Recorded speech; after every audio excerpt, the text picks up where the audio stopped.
அற்புதங்கள் செய்து வந்திருக்கிறார். 2008 முதல் எனது குடும்பத்திற்கு பல அற்புத கல்யாணங்கள் நிறைய நான் மாமனி மற்றும் போட்டிருக்கேன். முக்கியமான என்ன, மழை என்று இயற்கைன்னு சொல்லுவாங்க, கிடையாது கிடையாது, கடவுள் கொடுக்கறதா.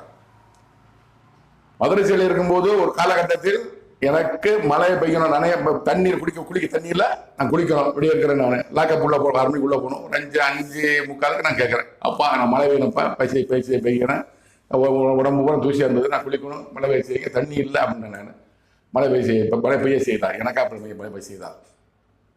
அதே போன்று நான் பரவாயில்ல சென்னைக்கு வந்த போது கோயம்பேடு பஸ் ஸ்டாண்டுக்கு திரும்ப பஸ் ஏறி மதுரை வந்திச்சேரி போனோம். பஸ் ஏற போயிட்டு இருக்கும்போது நம்ம கோயம்பேடு மெயின் ரோட்ல இருந்து பஸ் ஸ்டாண்டு போனோம்.